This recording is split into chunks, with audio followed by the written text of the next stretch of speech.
All right, let's dive in today. We're going deep on the book of First Kings. The whole thing. That's quite a story. Oh yeah, it's packed. Yeah. But don't worry, we'll pull out the good stuff, the key themes, all the drama. And trust me, First Kings has drama. What always strikes me is how it tackles leadership. Like what makes a good leader, especially one chosen by God.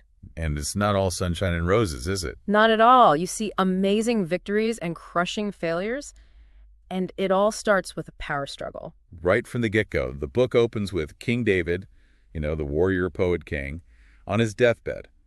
And who's going to take over? Big question. And that question of succession, that's the thread running through the whole book. So one of David's sons, Adonijah, he's like, I'll take that throne, tries to just grab power. And that move, it's like a case study in how ambition can mess things up, and how crucial it is to have a clear line of succession. But Adonijah didn't count on Bathsheba, Solomon's mother.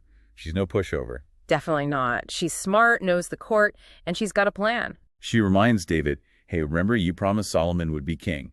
And she brings in the prophet Nathan for backup. Brilliant strategy. It shows how clever Bathsheba is, but also how seriously they took oaths back then. Yeah, breaking a promise wasn't just rude. It was a major religious and political no-no. Absolutely. Okay. So thanks to Bathsheba, and Nathan Solomon gets the throne, and right away he shows everyone how wise he is. That story about the two mothers and the baby? Classic Solomon.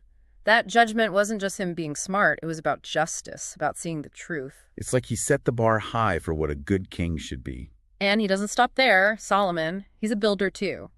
Expands the kingdom, sets up trade networks, and then there's the temple. The big one. More than just a building the temple, it was a symbol of God being with his people, the center of everything. And building it.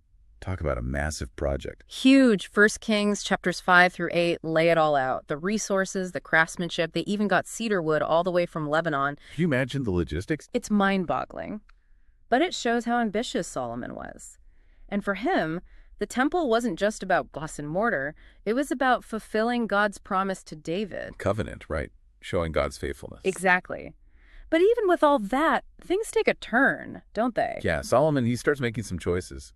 Not so wise ones. And that's where we get into the darker side of leadership, the temptations that come with power, the consequences of straying from what's right. His downfall is a classic story, isn't it? It is, and it raises some big questions about human nature. What happens when you have everything? Where does it lead you? Well, Solomon, he had wealth, he had power, and he had a lot of wives. Hundreds of them, the text says. Many from other nations, nations with their own gods. And that's where the trouble starts. It's a key turning point. You see this tension between sticking with God's covenant and getting pulled in by other cultures. And Solomon, maybe he wanted to keep his wives happy, or maybe he was playing politics, but he lets them bring their gods into Israel. And that goes directly against God's commands, the ones given to Moses. Sets a bad example for the kings who come after. And it starts this drift towards idolatry, this turning away from the one true God, and that's what ultimately splits the kingdom. Because Solomon's son, Rehoboam, he inherits a kingdom that's already shaky. People are unhappy, taxes are high. And when they ask for some relief, Rehoboam, he doesn't handle it well. Pride before the fall, Sure. right?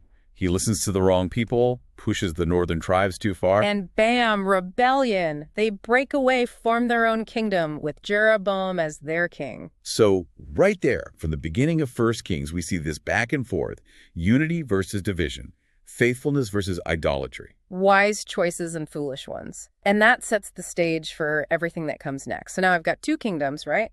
And they each go their own way. And it doesn't take long for things to, well, get complicated, especially in the north. Jeroboam, the new king, he's got a problem. He wants to keep his people loyal to him, not running back to Jerusalem. Makes sense from his point of view. So he comes up with this interesting religious policy. You mean those golden calf? Exactly. He sets them up in Bethel and Dan, basically saying, hey, you can worship God here. No need to go south. But those calves, they were a symbol from way back, weren't they? Oh, yeah, the Exodus, the wilderness, when the people were, well, let's just say impatient for Moses to come down from the mountain. And they made a golden calf to worship big no-no. Right. But Jeroboam, he's trying to create this blend, this kind of Yahweh worship with a twist. A little bit of that, trying to have his cake and eat it too. And it sets a pattern for the northern kingdom. You see this mixing of religions, this blurring of what it means to be faithful to God. And a lot of those kings up north, they weren't exactly following God's ways, were they? Not by a long shot. 1 Kings calls them out, doing evil in the sight of the Lord, leading the people astray. Idolatry, corruption, the whole 9 yards. And that's where the prophets come, in powerful voices calling for a return to God. Elijah, right? He's the big one. Oh yeah, Elijah.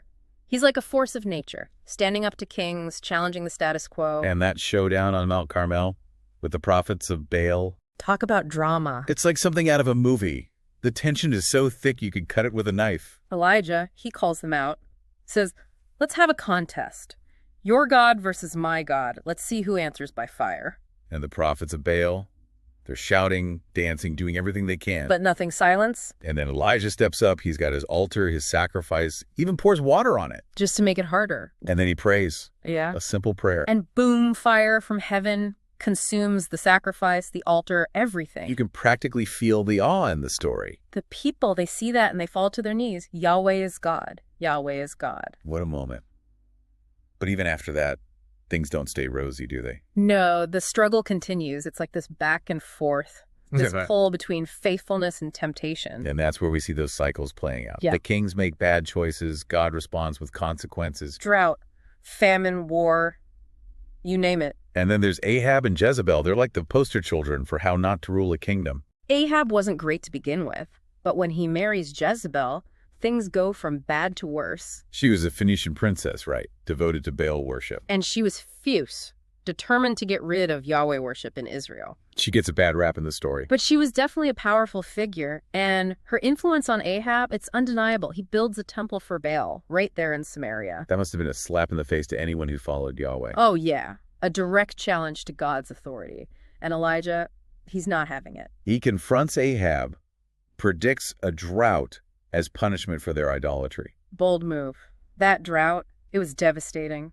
Famine, hardship, the whole country suffered. But even then, God gives them a chance to change course. Elijah even performs a miracle, raises a widow's son from the dead. It's like God saying, look, I'm still here, I'm still powerful, I'm still merciful. But Ahab and Jezebel, they don't get it. Their hearts are hardened. They refuse to repent. And it all ends tragically for both of them, just like the prophets predicted. It's a reminder that choices have consequences, especially when those choices go against God's will. And as we keep reading about the kings, both north and south, it's the same story repeating itself over and over. Good kings, bad kings, reform, relapse. It's like a pendulum swinging back and forth. Makes you think about our own choices, doesn't it? Are we making decisions that honor God, or are we setting ourselves up for trouble? You know, it's interesting as we get further along in 1 Kings, it feels like the story is building towards something. Right. Like all these cycles of good kings and bad kings. It's all leading somewhere. Exactly. It's like we're watching a slow-motion train wreck. You can see where it's headed, but you can't stop it. So what happens in the north? Does anything change? Sadly, no. They just keep spiraling downward. King after king turns away from God. It's like they've forgotten everything. Even with Elisha doing all those miracles. Even with Elisha, it's a reminder that sometimes even God's power can't change a stubborn heart. Free will, right. People can choose to ignore the signs. And unfortunately, that's what happens in the north. They're so caught up in their own ways that they miss the bigger picture. And what's the bigger picture? Well, while all this is going on, there's a new power rising in the east. The Assyrian Empire. They're like the big bullies on the block. And they've got their eye on Israel. Oh, yeah. The northern kingdom ends up as basically a puppet state paying tribute to Assyria. Not a good place to be. Nope. And when they finally try to rebel, well, let's just say Assyria doesn't mess around. So what happens? In 722 BC, they conquer Samaria, the capital of the north. The Israelites are scattered, exiled, gone. Their kingdom is wiped off the map.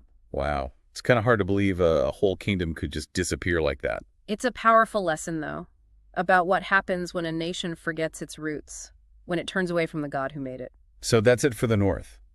What about Judah? Do they learn from their neighbors' mistakes? Well, they hang on for a bit longer, another 136 years, but their story is a mixed bag, too. So more of that back and forth. Yep. You get kings like Hezekiah. He's amazing. He launches this huge religious reform, tears down the idols, cleans up the temple, calls everyone back to God. Sounds like a good guy. He was. And under his leadership, Judah experiences a time of peace and prosperity. It's like they're finally getting it right. But then what happens? Well, Hezekiah's son Manasseh, he's the opposite. Undoes all the good his father did, drags the people back into idolatry. Ugh, so frustrating. You'd think they would learn by now. It's human nature, isn't it? That temptation to go our own way, even when we know better. And so Judah keeps going through these ups and downs. Yeah. Right up until the very end. Until the Babylonians show up. Another empire. Yeah, even bigger and badder than the Assyrians. In 586 BC, they conquer Jerusalem, destroy the temple, and send the people of Judah into exile. So both kings end up in exile. It's a pretty bleak ending. But even in the midst of all that, there's a tiny spark of hope. Like what? Well, the book ends with this little story about Jehoiachin. He was the last king of Judah, taken captive to Babylon, and the Babylonian king shows him mercy, releases him from prison, gives him a place at the table. Wow. So even in exile, there's kindness, there's hope. Exactly. It's a reminder that even when things seem darkest, God is still there. He hasn't forgotten his people. So 1 Kings, it's a story of power, faith, bad choices, good choices. It's a story about what it means to be a leader and what happens when we forget who we are and who we belong to. It's a story that's still relevant today, don't you think? Absolutely. It challenges us to look at our own lives, our own decisions. Are we following God's ways, or are we going our own way? Are we building something that will last, or are we setting ourselves up for a fall? 1 Kings reminds us that the choices we make have consequences, and those consequences can ripple out for generations to come. Well said. I think that's a good place to wrap things up. Yeah, lots to think about. Thanks for joining us for this deep dive into 1 Kings. We'll see you next time.